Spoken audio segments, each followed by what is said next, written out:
Magnetic materials. देखो हमने last chapter में क्या पढ़ा था कि मैग्नेटिज्म या मैग्नेटिक फील्ड को चार्ज से प्रोड्यूस किया जा सकता है। अब कुछ मटेरियल्स होते हैं जो नेचुरली मैग्नेटिक होते हैं, ठीक है, वो कौन है, कहाँ से आए हैं, ठीक है, क्या टाइप के मैग्नेटिज्म होते हैं, परमानेंट मैग्नेट, वीक मैग्नेट क्या होता है, ठीक है, मैग्नेट्स की प्रॉपर्टीज, ये सब इस चैप्टर में पढ़ेंगे, ठीक है। 11th चैप्टर है आपके टेक्स्ट बुक का मैग्नेटिक मटेरियल्स। तो कुछ कुछ बेसिक चीजें आपको पता ही है, ठीक है। मान लो कि एक डायपोल है, क्या है डायपोल, ये आपका नॉर्थ है मान लो, और ये क्या है साउथ, साउथ। तो मैग्नेटिक फील्ड ऑफ लाइंस ऐसे निकलेंगे, आया ना, ये साउथ में जाएंगे, कहाँ जाएंगे, और अंदर साउथ से नॉर्थ में जाएंगे। मैग्नेट के बाहर आपका मैग्नेटिक फील्ड नॉर्थ से साउथ में जाता है, और मैग्नेट के अंदर वो साउथ से नॉर्थ में। अब इसका एक मैग्नेटिक मोमेंट होगा जिसको हम किससे रिप्रेजेंट करते हैं, म्यू से। इसको हम बोलते हैं magnetic dipole moment, magnetic dipole moment. इसका फॉर्मूला हम देख चुके हैं। अब देखो हमने देखा था कि अगर कोई करंट कैरिंग कॉइल है, मान लो कोई करंट कैरिंग, ये कॉइल में क्या है करंट, तो एक्चुअली में अगर ये करंट कैरिंग कॉइल है तो ये एक मैग्नेट जैसा ही है। ये इसका नॉर्थ है क्योंकि यहाँ से निकलता है, याद है, और जाता पीछे, जाता किधर है, पीछे, तो पीछे वाला साउथ है, पीछे वाला साउथ। इसका म्यू हम लोग डिफाइन करते हैं, ठीक है, इसका म्यू हम लोग राइट हैंड थंब रूल से, यहाँ पे इसका म्यू है, यहाँ पे इसका। अब ये देखो म्यू तो सेम ही चीज बता रहा है, डायपोल मोमेंट, बट जब मैं मैग्नेटिक बार की बात करता हूँ तो उसका फॉर्मूला चेंज हो जाता है, उसमें पोल स्ट्रेंथ आ जाता है, ठीक है। खैर वो फॉर्मूले की जरूरत नहीं है, हम लोग ने ये फॉर्मूला देखा है, क्या था इसका फॉर्मूला,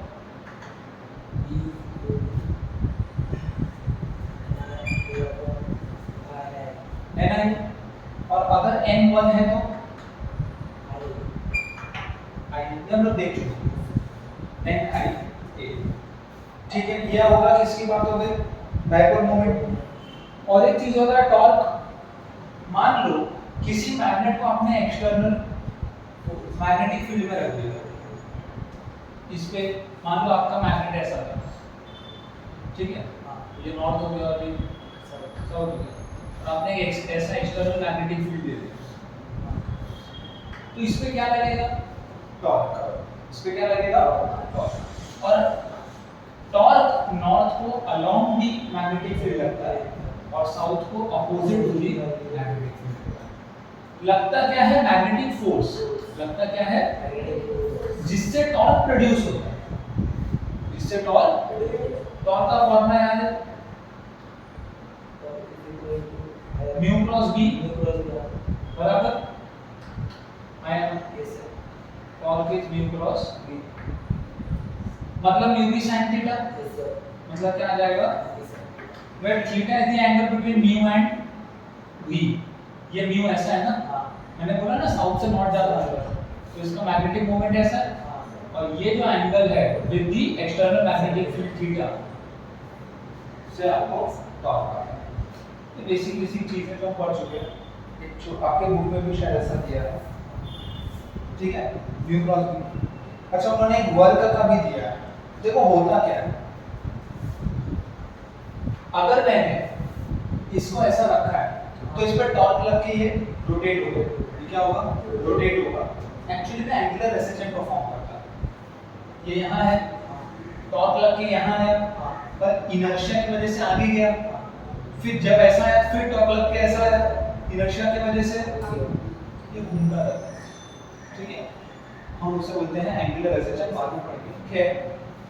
होता क्या है कि यहाँ पे डिस्प्लेसमेंट हो रहा है, एंगुलर डिस्प्लेसमेंट, क्या हो रहा है, एंगुलर डिस्प्लेसमेंट, और जहाँ डिस्प्लेसमेंट होता है वहीं पे वर्क होता है, वहाँ पे क्या होता है, ऑब्वियसली अगर डिस्प्लेस हुआ है कोई चीज मतलब वर्क हुआ है, अगर कुछ डिस्प्लेस हुआ मतलब वर्क हुआ है। किसने किया क्या क्या अलग कहानी है, लेकिन वर्क हुआ है। वो वर्क इसमें पोटेंशियल एनर्जी के फॉर्म में स्टोर होता है, जिसको मैं बोलता हूँ मैग्नेटिक पोटेंशियल एनर्जी। ये हम लोग डिस्कस कर चुके हैं, एक डेरिवेशन आपके बुक में लिखा है, ठीक है, वापस कर लें। तो यहाँ पे मैं लिखूंगा when a magnet placed in, खुद से लिख रहा हूँ, ठीक है, आप भी लिख सकते हो, when a magnet placed in external magnetic field,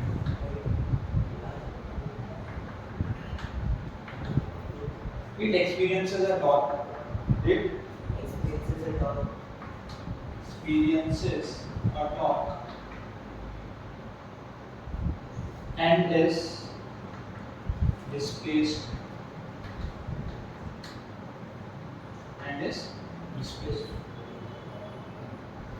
work done, लोग क्या बोलते हैं, वर्क डन को अपोज द टॉर्क, ऐसा भी लिख सकते हो। टॉर्क घुमा रहा है, आपको अगर वहीं रखना है उसको, तो ऑब्वियसली जितना घुमाएगा उतना ही वर्क करना पड़ेगा। तो आप ऐसा लिख सकते हो, work done to oppose the torque is stored in the form of potential। Book में देखो U दिया है, क्या दिया है, ये किसके बराबर है, वर्क के, ये किसके बराबर है, वर्क। देखो क्या होता है, integral of force into displacement, force into dot होता है, एक्चुअली क्या होता है, डॉट। यहाँ पे फोर्स, क्योंकि ये एंगुलर है ना, तो फोर्स का एंगुलर एनालॉगस टॉर्क होता है, और एंगुलर डिस्प्लेसमेंट होगा dx की जगह क्या आएगा, d थीटा, ठीक है। और क्या हो जाएगा, t टॉर्क को क्या होता है, म्यू क्रॉस v, मतलब म्यू v sin थीटा। तो integral of mu v sin theta d theta, जो कि आएगा, म्यू भी बाहर ले लो, sin थीटा का इंटीग्रल माइनस cos थीटा, ये हो जाएगा आपका पोटेंशियल, ठीक है। u is equal to minus v cos theta. हम इसको इंटीग्रेट कर रहे हैं from 0 to angle 0 to theta, कोई फर्क नहीं, cos थीटा लोगे cos 0 1 होता है, ठीक है। तो यहाँ पे आपका किसका डेरिवेशन खत्म हो गया, पोटेंशियल एनर्जी। अब इसमें कुछ केसेस हैं, स्पेशल केस मान लो, 4 केसेस दिए हुए। पहला केस क्या है, देखो, अगर थीटा को 90 डिग्री ले लो, थीटा को क्या ले लो, थीटा 90 है, तो मैग्नेट ऐसा रखा है मैंने, मैग्नेट कैसा रखा है, ऐसा, तो पोटेंशियल एनर्जी क्या है, cos 90 क्या होता है, 0, cos 90। तो इसके अंदर अगर आपने ऐसा परपेंडिकुलर रख दिया, तो कोई भी मैग्नेटिक फील्ड, कोई भी पोटेंशियल एनर्जी इसमें नहीं रहेगा। लेकिन ये मिनिमम नहीं है, ये मिनिमम नहीं है। मान लो थीटा 0 डिग्री है, थीटा क्या है, तो u क्या आएगा, 1 माइनस म्यू भी, म्यू क्या आएगा, आपकी बुक में ये m दिया है, क्या दिया है, पर लास्ट चैप्टर में म्यू दिया था, तो यहाँ भी म्यू लिखेंगे, कंफ्यूजन लेना चाहिए। m लिखो, म्यू लिखो, जो भी लिखना बता देना क्या है, ठीक है। आप कुछ भी लिख सकते हो, आपको बताना है, ऐसा ना हो कि आपने m ही लिख दिया और बताया ही नहीं क्या है, ठीक है। आपको हर एक चीज को मेंशन करना है। ये मिनिमम है, ये क्या है, मिनिमम पोटेंशियल एनर्जी। तो अगर ऐसा रहेगा तब उसमें सबसे कम पोटेंशियल एनर्जी, ऑब्वियसली वो ऑलरेडी अलाइंड है, ऑलरेडी अलाइंड है। और एक केस देखो, अगर थीटा 180 डिग्री होगा, तो cos थीटा क्या होता है, -1, cos थीटा क्या होता है, और ये हो जाएगा ये मैक्स पोटेंशियल। मतलब अगर आपने उल्टा ही रख दिया, उल्टा ही पोटेंशियल एनर्जी है वर्क, तो ज्यादा वर्क करना पड़ेगा, ठीक है। तो यहाँ पे आपके वो स्पेशल केसेस 3 ही केस दिए थे, वो हम लोग ने डिस्कस कर। एक चीज और, इसका एक ग्राफ दिया है उन्होंने, इस तरफ थीटा लिया है, इस तरफ क्या लिया है, और इस तरफ हमने यू लिया। देखो मिनिमम क्या है, ये माइनस म्यू बी, मिनिमम क्या है माइनस म्यू बी, और यू मैक्सिमम जाता है म्यू बी तक, और बीच में एक जीरो आता है, बीच में क्या आता है माइनस म्यू बी के थीटा क्या था, जीरो था, माइनस म्यू बी के थीटा क्या था, मतलब जीरो एंगल पे माइनस म्यू बी था, ठीक बात। फिर जीरो कब हुआ mu B, sorry U zero हुआ 90 डिग्री पे, तो मान लो ये 90 डिग्री है, क्या है पाई/2 क्या है 90 है, डिग्रीज में दिया गया, ये 90 डिग्री, ये इन डिग्रीज है, ये क्या है इन डिग्रीज। अब देखो यहां से यहां आना, ऐसे भी आ सकता हूं, ऐसे भी आ सकता हूं, ऐसे भी आ सकता हूं, पर आपको समझना पड़ेगा कि u और थीटा में cos का रिलेशन है, किसका रिलेशन है, तो आप cos के ग्राफ को फॉलो करते हुए आओगे, समझे। और जब थीटा 180 होता है, मान लो ये कितना है, तब आपको म्यू भी मिलता है, मतलब ये पॉइंट, समझे। So this is the graph between potential energy and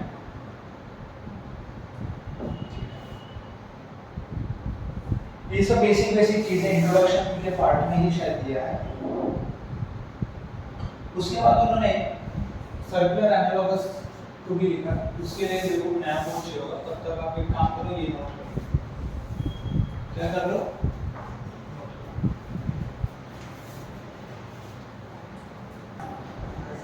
हम लोग क्या करेंगे अब, जरा सा एंगुलर एसेशन परफॉर्म करता है मैग्नेट एक्सटर्नल मैग्नेटिक फील्ड में, तो जरा सा समझेंगे उसका टाइम पीरियड और फ्रीक्वेंसी क्या है, कोई बड़ी बात नहीं। देखो अगर आपने एक्सटर्नल मैग्नेटिक फील्ड में एक मैग्नेट रख दिया, ये उसका नॉर्थ है, ये उसका, तो अंदर मैग्नेटिक मोमेंट ऐसा है, साउथ से नॉर्थ, अंदर मैग्नेटिक मोमेंट कैसा है साउथ से नॉर्थ। अब मान लो आपने इसको टेढ़ा कर दिया, क्या कर दिया, ये ऐसा हो गया, आया बराबर, ये नॉर्थ है और ये आपका मैग्नेटिक मोमेंट है। अब ये एंगल थीटा बना रहा है डी के साथ, ये एंगल थीटा बना रहा है डी के साथ, देखो यहाँ पे फोर्स लगेगा और यहाँ पे फोर्स लगेगा, Fn और Fn होगा क्या कि इस पे ऐसा टॉर्क लगेगा, and that would be mu b sin theta, बराबर है। फिर ये ऐसे आ जाएगा, देखो ये ऐसे आ जाएगा, sir minus mu B sin theta, हाँ minus mu B cos theta बहुत बनता है, देख ध्यान से देखो, म्यू बी cos थीटा क्या था अभी निकाला, ये वेक्टर फॉर्म में लिख सकते हो ना, म्यू क्रॉस बी, नेगेटिव दिया है क्या, नहीं नेगेटिव नहीं होगा, म्यू बी sin थीटा लिखा माइनस दिया, ओके ठीक है, ऐसा समझ सकते हो कि जो आपका थीटा है, थीटा इस तरफ है ना और टॉर्क इस तरफ है, तो हो सकता है इसके लिए ऑपोजिट डायरेक्शन, ठीक है। अब देखो होगा क्या, फिलहाल हम लोग मैग्नीट्यूड ले रहे हैं, वेक्टर में मैं नेगेटिव लिखूंगा, टॉर्क का मैग्नीट्यूड नेगेटिव कैसे होगा, अरे टॉर्क की कुछ वैल्यू हुई ना, नेगेटिव तो हो नहीं सकती, वेक्टर में नेगेटिव होता है, वो नेगेटिव बताता है कि डायरेक्शन क्या है, अभी मैं मैग्नीट्यूड लिख रहा हूँ, अब यहाँ आएगा तब टॉर्क यहाँ लगेगा, अगेन कितना म्यू बी sin थीटा, ठीक है। यहाँ पे torque and theta are in opposite direction, torque and tau bar and theta bar are in opposite direction, इसके वजह से हम नेगेटिव लिख सकते हैं, ठीक है, आना बोल रहा है। Yes sir. जब आपका थीटा नीचे जा रहा था तो टॉर्क ऊपर लग रहा था, जब आपका थीटा ऊपर जा रहा था तो टॉर्क नीचे लग रहा था। तो torque and theta are in opposite direction.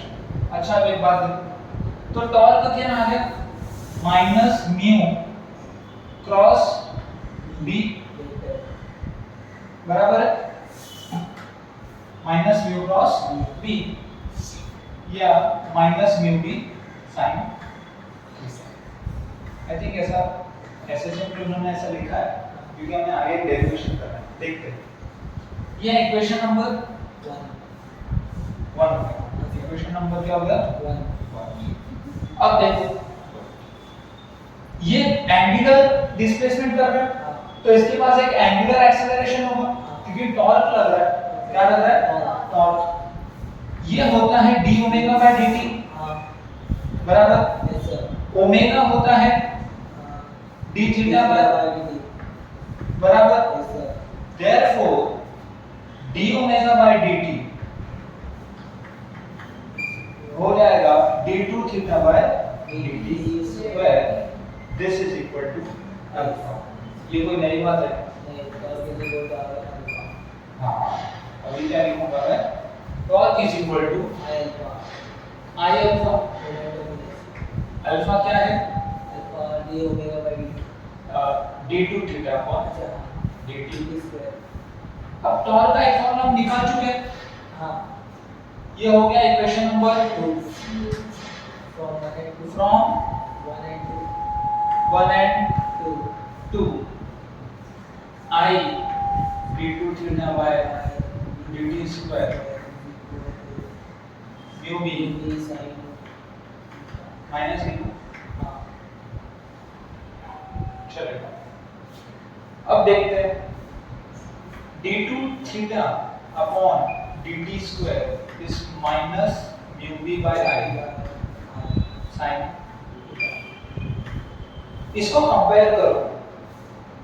ये देखो आपको याद होगा एक हम लोग ने ऑसिलेशन किसमें एक इक्वेशन पढ़ा था। क्या पढ़ा था इक्वेशन लीनियर एसएचएम में पढ़ा था। लीनियर एक इक्वेशन था d2x अपॉन माइनस हां सर ये था बराबर। अगर मैं इससे कंपेयर करूंगा इससे क्या करूंगा कंपेयर तो ओमेगा क्या है ओमेगा स्क्वायर क्या है mu B by mu B by I और ओमेगा क्या आएगा under root of time period होता है 2 pi by omega. Time period क्या होता है 2 pi upon root of time period आ गया 2 pi root of I by root. एक चीज और देख लो फ्रीक्वेंसी। क्या देख लो फ्रीक्वेंसी कौन है भाई फ्रीक्वेंसी क्या होता है 1 अपॉन टाइम। फ्रीक्वेंसी क्या होता है मतलब 1 upon 2 pi root of mu B by So I got to be sorry.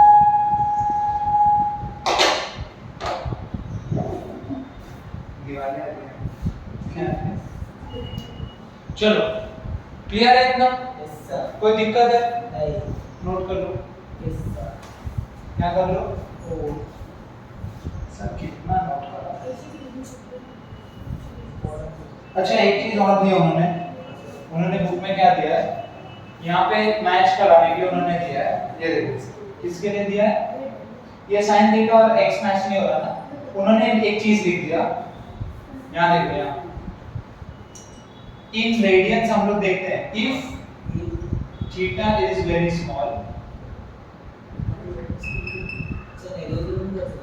sin theta is almost equal to theta sin theta is almost equal to negligible नहीं होगा कुछ तो वैल्यू होगी तो इसको आप सिंपली क्या लिख दोगे थीटा थीटा। तो अब ये थीटा और x मैच हो रहा है ओमेगा स्क्वायर ये मैच हो रहा है और d2x by dt square match हो रहा है ठीक है? चलो, ओरिजिन ऑफ, ये अच्छा टॉपिक है। ये क्या है? क्योंकि ये एक रहस्य आपके सामने मैं खोलने जा रहा हूँ। क्या खोलने जा रहा हूँ? Origin of what? देखो, ये एक सवाल बचपन में हमारे दिमाग में आता है, मैं मैग्नेटिक क्यों नहीं हूं? ये क्यों नहीं है? और कुछ होते हैं जो मैग्नेट्स होते हैं, वो क्या होता है? जाके चिपक जाए, मैं चिपक जाऊंगा। पर वो मैग्नेटिज्म आ कहां से रहा है? उसमें क्यों है वो, और मुझमें क्यों नहीं? मुझमें ऐसा क्या नहीं है जो उसमें है? यही सवाल। Origin of magnetism. आपको याद होगा, अगर किसी चार्ज को, मैंने वेलोसिटी दे दी, क्या दे दी? तो समझो करंट आ गया। तो क्या आ गया? करंट। अगर करंट आया मतलब उसमें मैग्नेटिक फील्ड आया। करंट आया मतलब मैग्नेटिक फील्ड आया। मैग्नेटिक फील्ड पहले से नहीं था। मैग्नेटिक फील्ड पहले से नहीं था। मैग्नेटिक फील्ड आया है, पैदा किया गया, यहाँ पे बनाया गया है। किसकी वजह से? फ्लो ऑफ चार्ज की वजह से। ऑब्वियसली उसको ही करंट बोलते हैं। ठीक है, किसकी वजह से? फ्लो ऑफ चार्ज की वजह से। एक्चुअली में मैग्नेटिज्म का यही ओरिजिन होता है। चार्जेस के घूमने से ही मैग्नेटिज्म आता है। इलेक्ट्रिक फील्ड भी चार्ज से आता है और मैग्नेटिक फील्ड भी चार्ज से ही आता है, और दूसरा कोई सोर्स नहीं। सब एटॉमिक पार्टिकल्स में वही है ना हमारे पास, उसी से आता है। ठीक है, चाहे इलेक्ट्रिक फील्ड ले लो या मैग्नेटिक फील्ड। चाहे मैग्नेट जो होता है उसके अंदर क्या होता है? चार्ज होता है। तो आप बोलोगे चार्जेस तो सब में चार्जेस है, हर एटम में, और हर एटम मैग्नेटिक नहीं होता। उसका एक रीजन है। उसका क्या है? मान लो एक इलेक्ट्रॉन है, ऐसे घूम रहा है, तो करंट ऐसे घूम रहा है। अगर करंट ऐसे घूम रहा है तो उसका मान लो म्यू ऐसा आएगा। कैसा आएगा? ऐसा। होगा क्या कि उसी एटम के अंदर एक दूसरा इलेक्ट्रॉन होगा जो ऐसा घूम रहा होगा, तो करंट, तो उसका मैग्नेटिक मोमेंट, तो होगा क्या? कैंसल आउट हो जाएगा। तो जो चीजें मैग्नेटिक नहीं है उनमें जो नेट डाइपोल मोमेंट होता है वो जीरो होता है। बस इसीलिए वो मैग्नेटिक नहीं, इसीलिए वो मैग्नेटिक नहीं। और जो मैग्नेटिक होती हैं उनमें क्या होता है कि मैक्सिमम इलेक्ट्रॉन्स एक ही जगह घूम रहे होंगे, और बहुत कम होंगे जो अपोजिट जा रहे होंगे, जो अपोजिट, तो वो पूरी तरह से कट नहीं कर पाएंगे। तो कुछ डाइपोल आपके पास बच जाता है जिसको हम मैग्नेटिज्म बोलते हैं। ठीक है, तो ये है आपका ओरिजिन ऑफ मैग्नेटिज्म। यहीं से आया। एक एटम जो होता है ना, ये न्यूक्लियस है, यहाँ पे इलेक्ट्रॉन घूम रहा है, यहाँ पे इलेक्ट्रॉन ऐसा जा रहा है, तो करंट ऐसा आ रहा है। अगर करंट आ रहा है तो उसमें क्या आ रहा है? मैग्नेटिक। मतलब इलेक्ट्रॉन घूम रहा है तो क्या आ रहा है? Magnetic moment. तो एक atom itself is a magnet. Atom itself is a magnet.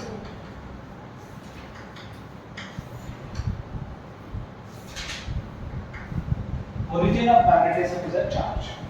Origin of magnetism is a charge. Charge से आता है. Motion of charge, not charge. Motion of charge. Rest पे रख दो तो magnetism नहीं आएगा.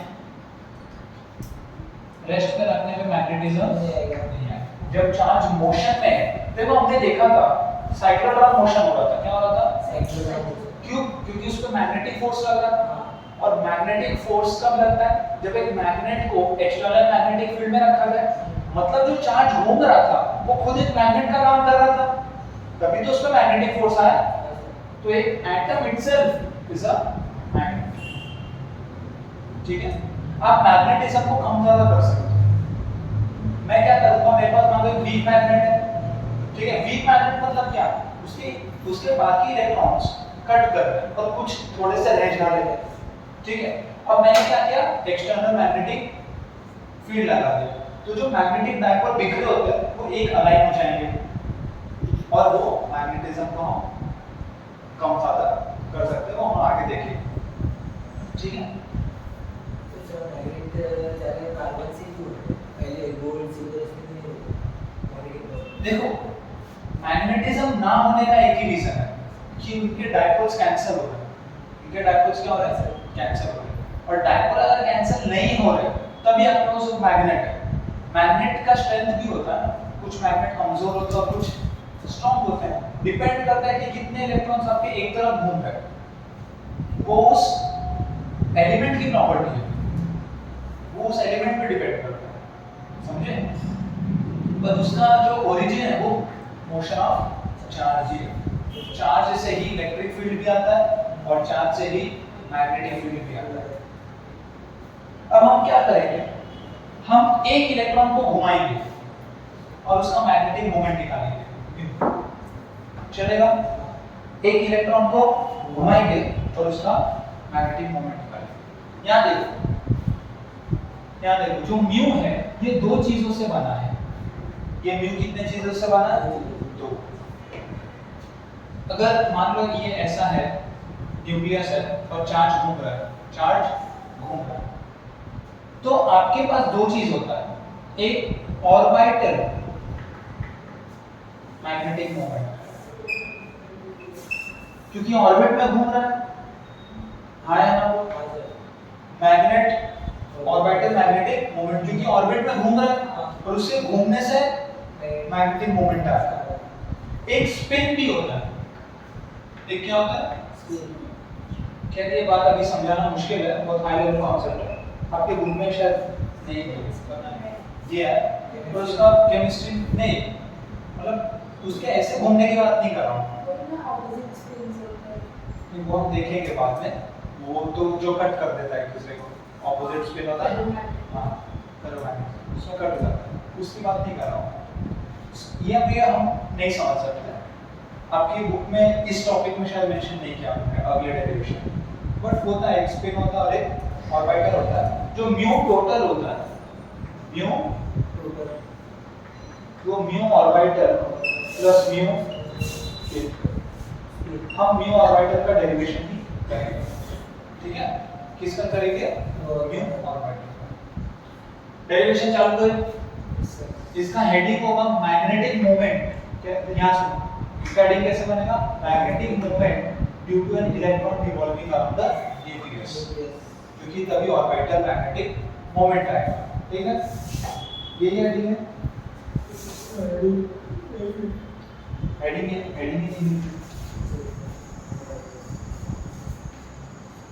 Magnetic moment of electron revolving around nucleus, बराबर। अब देखो हेडिंग क्या है, magnetic moment, magnetic moment of an electron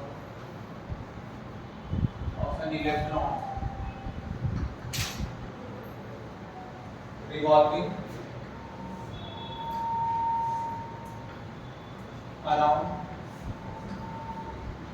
nucleus of an atom.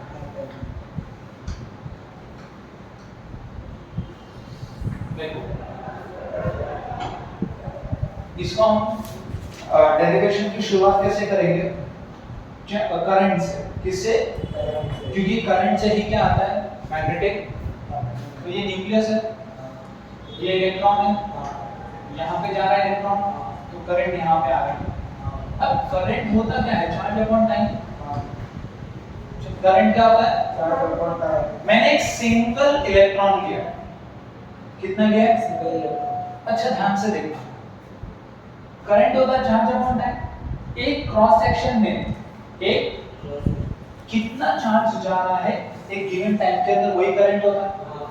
मैंने एक सिंगल इलेक्ट्रॉन लिया है, तो चार्ज एक सिंगल इलेक्ट्रॉन का चार्ज है, और अभी चार्ज इलेक्ट्रॉन यहाँ से गया, फिर पूरा घूमेगा, घूम के यहाँ पे वापस आएगा, उसको हम बोलते हैं time period of revolution, period of revolution. तो वो आपका टी हो जाएगा कि एक सिंगल चार्ज ऑफ इलेक्ट्रॉन जब अपना पूरा रोटेशन कंप्लीट करेगा तो जो आपका आई बन रहा है वो आई यहाँ पे लिखा है। अब देखो Q क्या है, E क्या होता है वो 1.6 into 10 की पावर कूलम, ठीक है, बेसिक है, चार्ज का इलेक्ट्रॉन है, इलेक्ट्रॉन का चार्ज है 1.6 into 10 की पावर -19 कूलम। अच्छा T क्या होगा, टाइम पीरियड, टाइम पीरियड क्या होता है 2 pi by omega, V is equal to R omega, omega is V by R, therefore T is equal to 2 pi by V by, therefore T is equal to 2 pi R by, चलेगा। ये क्या आ गया T, ये हो गया आपका 1, ये हो गया आपका, इसको 1 ले लो, इसको 2 ले लो और इसको 3, तो आया क्या हमको कि I is equal to E upon 2 pi R by V, तो I is equal to E upon 2 pi R, तो ये आपका I, ये आपका क्या है I, ठीक है, यहाँ तक नोट कर लो, भी ये डेरिवेशन चालू ही है, आगे देखते हैं क्या करो, देखो I क्या है EV by 2 pi R, magnetic moment क्या होता है I है, ऑर्बिटल मैग्नेटिक मोमेंट क्या होता है I into N1 है ना, N क्या है 1, एक ही कॉइल लिया, I क्या आया EV by 2 pi R, 2 pi R, area हो गया pi R स्क्वायर, एरिया क्या हो गया pi से pi कैंसिल, R से R कैंसिल, क्या आया EV R upon 2, ये हो गया आपका ऑर्बिटल मैग्नेटिक मोमेंट, ये क्या हो गया orbital magnetic EVR by 2, EVR by 2। अब उन्होंने एंगुलर मोमेंटम की दी थी, एंगुलर सर ये लीनियर में होगा, ऑर्बिटल ये लीनियर नहीं, ये घूम ही रहा है। अब इसको हम अलग-अलग फॉर्म में बस लिखेंगे, अलग-अलग फॉर्म में लिखेंगे, एंगुलर मोमेंटम, एंगुलर मोमेंटम उसको रिप्रेजेंट करते हैं L से। कोई भी चीज अगर घूम रही है, कोई भी चीज अगर तो उसका एंगुलर मोमेंटम mvr होता है, mv किस रेडियस में घूम रहा है, क्या मास है उसका और क्या वेलोसिटी है, ये ओमेगा नहीं है, क्या है वेलोसिटी। अब देखो ये इक्वेशन नंबर क्या है आपका पाई आ गया, ठीक है, mu orbital is equal to EVR upon 2। अब क्या करो, ऊपर नीचे मास से मल्टीप्लाई कर दो, तो mvrl हो गया, तो म्यू ऑर्बिटल क्या आ गया EL अपॉन 2, EL बाय 2। अब सर ध्यान से अभी क्या करेंगे आप, ये इक्वेशन नंबर 6 बराबर, ये स्केलर फॉर्म है, इसको वेक्टर फॉर्म में लिखो। देखो जब आप घूम रहे हो, आप क्या कर रहे हो, ये ऐसा घूम रहा है, इलेक्ट्रॉन कैसा घूम रहा है ऐसा, तो इसका जो एंगुलर मोमेंटम है ऐसे लेके कंसीडर करूंगा, बराबर। अगर ये ऐसा घूम रहा है, ये समझो कि मेरे सामने है, ठीक है, ये ऐसा घूम रहा है, बराबर, तो इसका एंगुलर मोमेंटम एक डायरेक्शन में, करंट ऐसा घूम रहा है, और जो मैग्नेटिक डायपोल है वो करंट को लेके लिया जाता है, तो वो उल्टा होगा, तो both are in opposite direction. तो जब मैं वेक्टर फॉर्म में लिखूंगा, तब मैं इसको नेगेटिव ऑफ c/2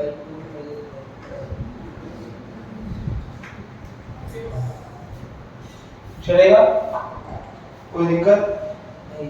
अच्छा L कहां पे आएगा, L ऊपर आएगा और म्यू आर नीचे आएगा, हो गया सर, ठीक है, इतना लिख सकते हो। E/2 है, मैं क्या, हाँ 2 है ना, E/2 है, अच्छा E कांस्टेंट है, हाँ इलेक्ट्रॉन का चार्ज कांस्टेंट Mb कांस्टेंट है, हाँ 2b कांस्टेंट है। E/2m को एक रेशियो बोलते हैं, क्या बोलते हैं? रेशियो क्या दिया है आपकी बुक में? एक रेशियो दिया है, उसको हम बोलते हैं जायरोमैग्नेटिक रेशियो। क्या है ये? जायरोमैग्नेटिक रेशियो, क्योंकि ये कांस्टेंट ही रहेगा ना हमेशा। ठीक है, नोट कर लो। अच्छा आगे बढ़ते हैं। According to Bohr magneton Bohr's postulate, according to यही है ना Bohr's postulate. Second postulate of Bohr में भी हाइड्रोजन एटम कौन सा वाला?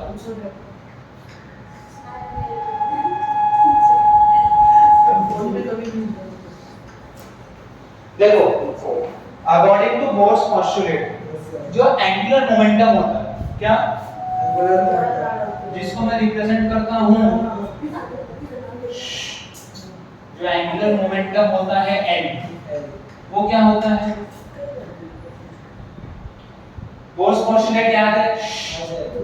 कभी बोर्स पोस्टुलेट पढ़ा है? यहाँ पे बोर्स पोस्टुलेट क्या होता है? N H upon 2 pi into N by NH upon 2 pi, NH upon 2 pi। ये क्या होता है? Angular momentum. H क्या होता है? Planck's constant. Yes sir H क्या होता है? Planck's constant Planck's constant. और N क्या होता है? Principal quantum number, principal quantum number कोई डरने वाली बात नहीं L आ गया, तो इसमें पुट कर दो 6 में, 6 किसमें कर दो? from 6 इसको 7 ले लो, फ्रॉम 6 या फ्रॉम 7 कुछ भी कर सकते हो। मैं 6 लेता हूँ, मैं क्या लेता हूँ? मैग्नीट्यूड लेते हैं, सो फ्रॉम 6 एंड इसको 8 ले लो, इसको क्या ले लो? 8। क्या आया? Mu orbital is equal to, देखो E/2m ऐसे ही है, तो हां L की जगह NH/2π लिखना है, NH/2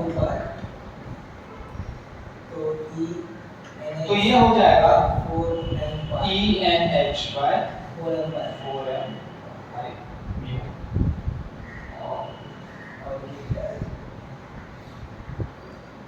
ठीक है, NH/4।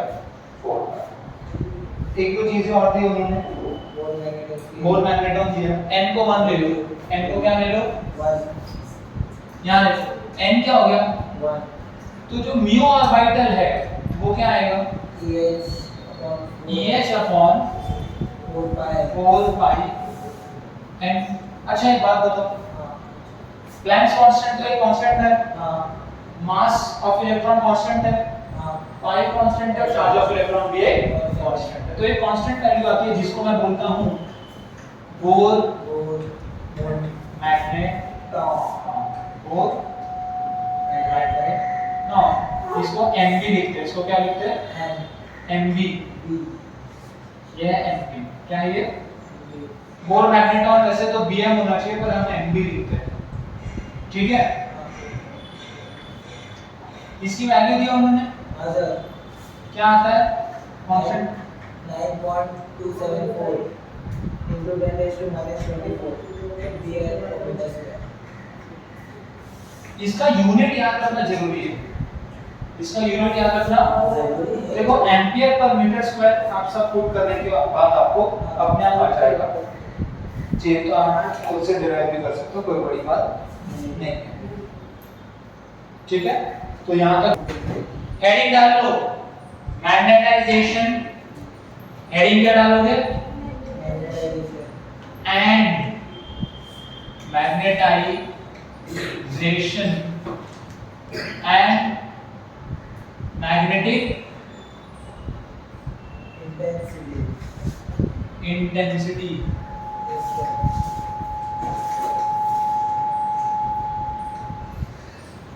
ठीक है, देखो होता क्या है, होता क्या है, मान लो आपने एक मटेरियल लिया, मान लो आपने क्या लिया, मटेरियल, उसके अंदर बहुत सारे इलेक्ट्रॉन्स होंगे, उन सब का अपना मोशन होगा और उस मोशन से मैग्नेटिक मोमेंट प्रोड्यूस होगा। ऐसा ऐसा रैंडम है, क्या है, कोई डायरेक्शन, कोई भी डायरेक्शन इसका। इससे होता क्या पता है, इससे होता क्या है कि आपका जो नेट मैग्नेटिक डायपोल मोमेंट है वो क्या हो जाता है, वो क्या हो जाता है, लेकिन मैं इसमें मैग्नेटाइजेशन पैदा कर सकता हूं।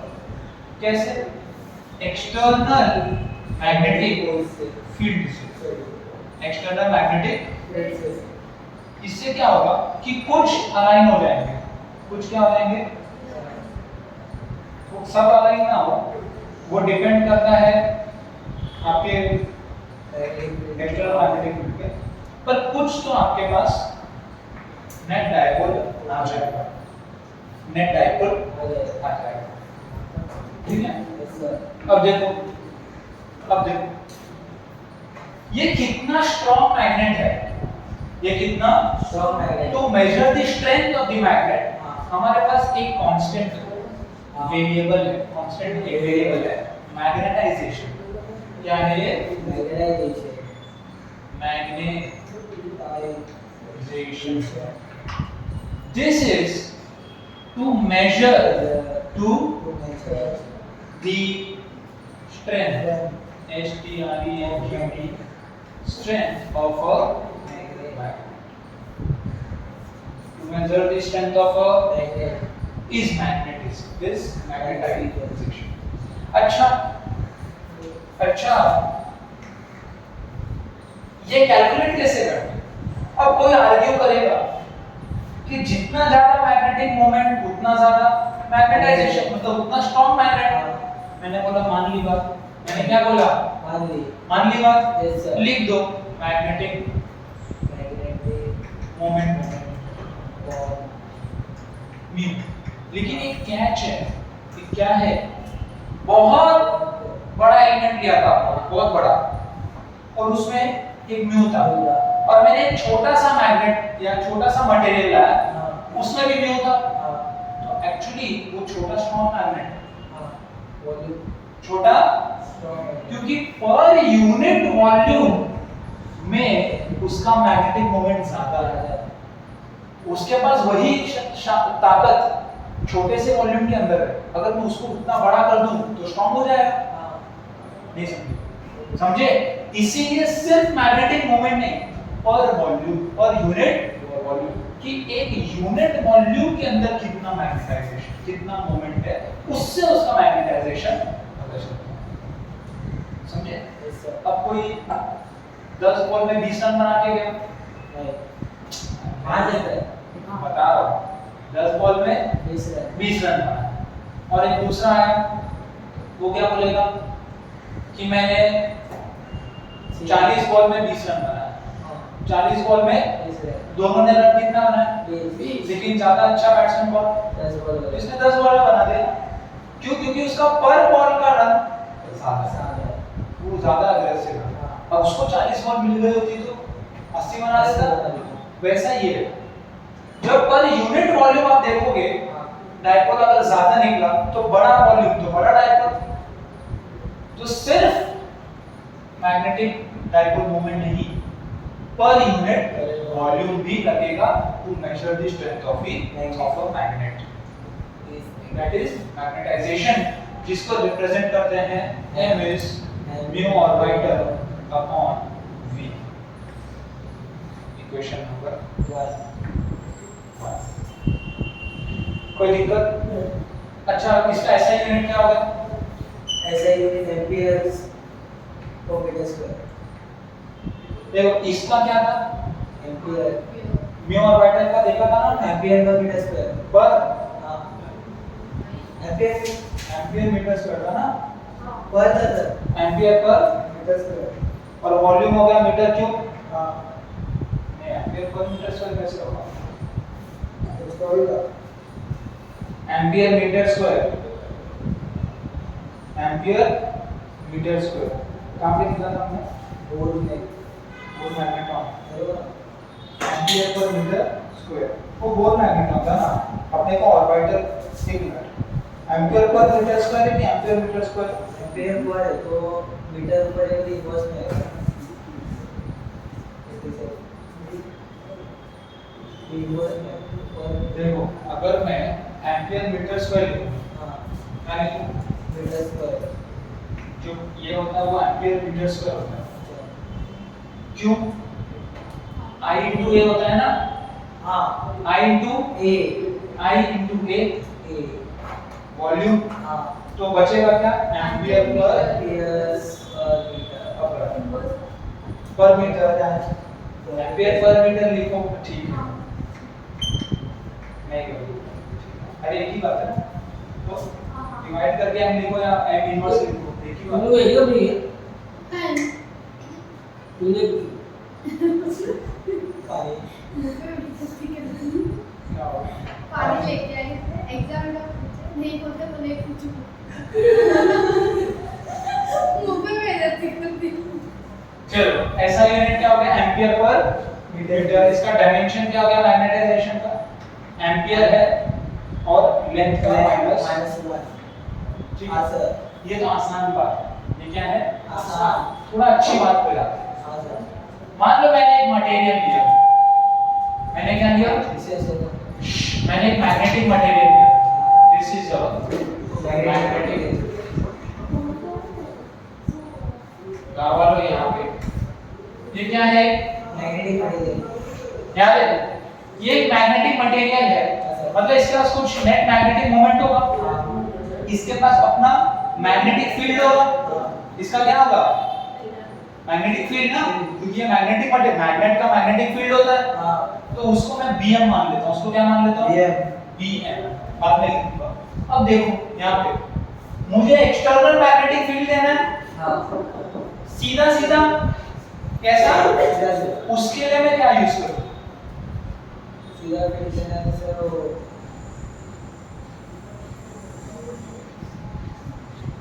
सोलेनॉइड, उसके लिए क्या यूज करूँ? सोलेनॉइड का याद है ना, हाँ सर मैग्नेटिक मोमेंट कैसा बनता है?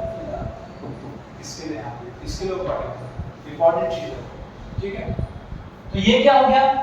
सोलेनॉइड। अच्छा यहाँ पे इसका जो मैग्नेटिक फील्ड होगा हाँ वो मैं B नॉट लिखता हूँ। क्या लिखता हूँ? B not. और मैग्नेटिक मटेरियल का जो होगा वो Bm लिखता हूँ। वो क्या लिखता हूँ? ये अब यहाँ से Bm bar is magnetic field, magnetic field due to magnetic material, magnetic, ठीक है। यस सर कैसा है? ठीक। अगर आप ध्यान से देखो तो आपका ये जो मैग्नेटिक फील्ड है ये उस मटेरियल के मैग्नेटाइजेशन पे डायरेक्टली प्रोपोर्शनल है। यस सर जितना ज्यादा मैग्नेटाइजेशन उतना ज्यादा मैग्नेटिक फील्ड।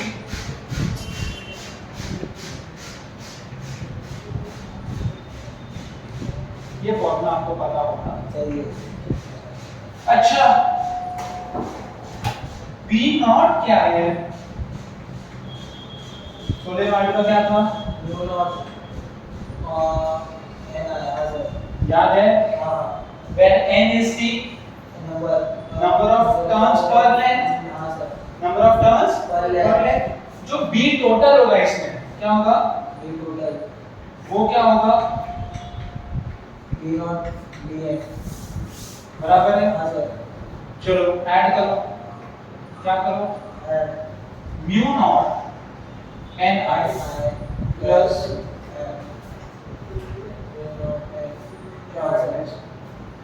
बराबर है। यहाँ से म्यू नॉट कॉमन ले लो, एन आई प्लस। अच्छा यहाँ पे एन आई को मैं एक कांस्टेंट एच बोलता हूँ। एन आई को कांस्टेंट क्या बोलता हूँ? एच। देखो एन आई है क्या, ध्यान से देखना। म्यू नॉट एन आई क्या बताता है? वो मैग्नेटिक फील्ड जो सोलेनॉइड दे रहा है वो मैग्नेटिक फील्ड जो सोलेनॉइड है। n तो लेंथ पर टर्न है, टर्न पर लेंथ है, n क्या है? नंबर है n और I कितना करंट करंट करंट आपने सोलेनॉइड को दिया और कितना टर्न आपने पर लेंथ दिया, उससे डिपेंड करता है ना कितना मैग्नेटिक फील्ड आ रहा है। म्यू नॉट तो एक कांस्टेंट वैल्यू है ना, म्यू नॉट क्या है? कांस्टेंट। मेन किस पे डिपेंड करता है? यानी कि जो फील्ड मैं मैग्नेटाइजिंग फील्ड दे रहा हूं ना इसको और मैग्नेटाइज करने के लिए, हाँ सर। तो जो मैग्नेटाइजिंग फील्ड दे रहा हूं वो किससे आ रहा है? सोलेनॉइड के Ni से। हाँ वो किससे आ रहा है? सोलेनॉइड है। इसीलिए उस Ni को हम एक नाम देते हैं H, जो कि है मैग्नेटाइजिंग फील्ड या मैग्नेटिक इंटेंसिटी। इसको दो वर्ड से बोला जाता है, दो नामों से जाना जाता है, magnetic field intensity magnetic intensity और मैग्नेटाइजेशन मैग्नेटाइजेशन। फील्ड। समझा क्यों बोलते? Yes sir. मैग्नेटाइजेशन। फील्ड यहाँ पे H आ गया, हाँ। तो फाइनली B क्या आ गया? Mu mu not H plus H plus M। इतना आपको यस सर।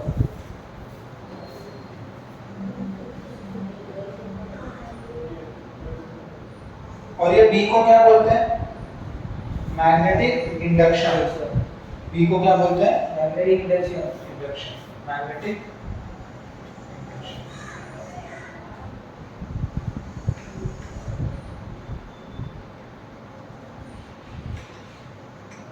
अच्छा एक बात और, हम इन दोनों को ऐड कर पा रहे हैं, मतलब दोनों का डायमेंशन सेम है, H और M का। हाँ H and M have same direction dimension, have same। Dimension. M का पता है आपको? आया ना? तो H का भी पता है। M का निकाला ना?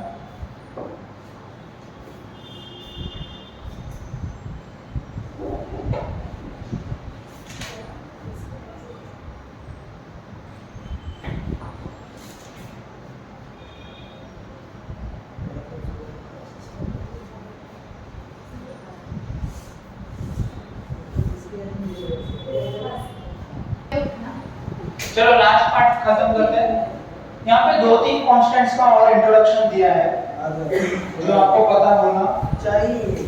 अच्छा एक बात बताओ मेरे को, मैं ये लगा क्यों रहा हूं मैग्नेटाइजेशन बढ़ाने के लिए? हाँ सोलेनॉइड लगाया ना? हाँ सर। सोलेनॉइड का जो मैग्नेटाइजिंग इंटेंसिटी, मैग्नेटाइजिंग फील्ड या मैग्नेटिक इंटेंसिटी H है, H है। जितना ज्यादा H उतना ज्यादा वो मैग्नेटाइज होगा। तो M is directly proportional to H, so M is equal to chi of H। इसको बोलते हैं chi, C H I, Chinier, C H I, Chinier, C silent chi क्या है? कसा chi। अच्छा इसको बोला जाता है मैग्नेटिक, क्या बोला जाता है? Magnetic susceptibility, magnetic susceptibility. Spelling तो देख लेना। Depends on material, depends on material.